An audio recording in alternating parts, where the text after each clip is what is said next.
Alors dans cette vidéo, on va voir comment faire un graphique de type cascade, waterfall en anglais, ou également appelé graphic bridge. Les graphiques en cascade montrent en gros un résultat qui est cumulé à mesure qu'on va additionner ou soustraire des valeurs. Donc ça va montrer la manière dont une valeur initiale, par exemple ici notre chiffre d'affaires, va être affectée par des valeurs soit positives, soit négatives. Donc le coût de marchandise, la marge brute, le frais de gestion, et le résultat net. Ça peut être très bien dans le cadre de gestion budgétaire, de tout ce qui est utilisation financière, comme le budget par exemple d'une entreprise ou personnel.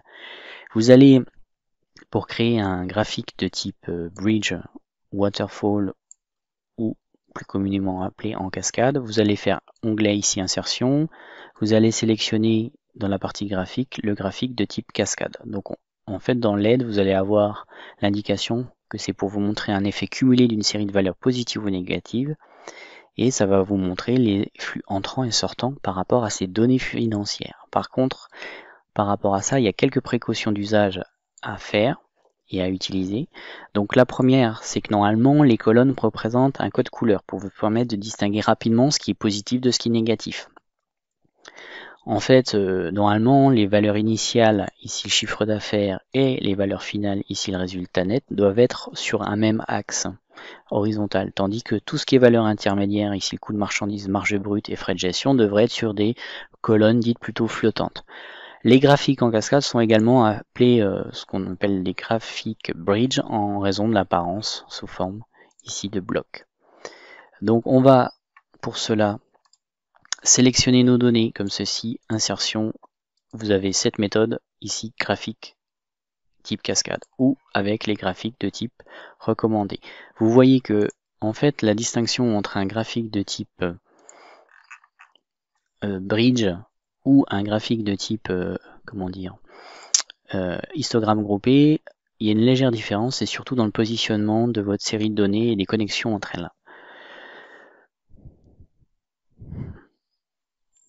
Donc ça va apporter un éclairage supplémentaire par rapport à vos informations. Par contre, ce qui est important, c'est bien de structurer vos données. Ici, vous avez un coût de marchandise. Techniquement, votre coût de marchandise, c'est un flux sortant, donc c'est négatif.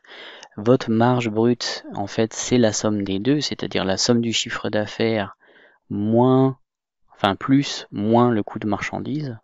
Et ici, les frais de gestion, c'est bien du retrait du flux sortant, donc moins 1500. Donc vous voyez déjà au niveau de votre graphique, ça a bien changé en termes de prédisposition au niveau de l'affichage. Autre point important ici, le résultat net, lui, doit être défini comme le total, le résultat final. Donc vous avez un état initial, des fluctuations entrantes et sortantes, et ici normalement vous devriez avoir un flux défini comme sortant. Donc ici il faut cocher définir en tant que total. Donc vous allez avoir initial, total. Ici vous avez la possibilité d'afficher ou pas des lignes de connexion. Et ensuite, ce qui est un peu judicieux, ce qui est judicieux de faire, c'est d'ajuster en fonction de ça votre graphique au niveau de l'axe. Donc ça c'est un plus. Vous sélectionnez votre axe. Au niveau des options de graphique, vous avez un minimum à 0, mais si par exemple vous pourriez mettre un axe avec un positionnement à 18 000 par exemple, ou à 15 000. En fait, de l'ajuster en fonction des dépenses pour avoir l'axe bien mis.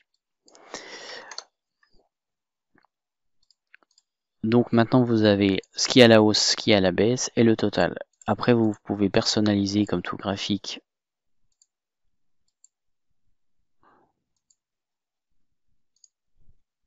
au niveau du remplissage. Donc vous pouvez faire un remplissage de type uni comme ceci, ou personnaliser comme on vient de le faire avec les flux.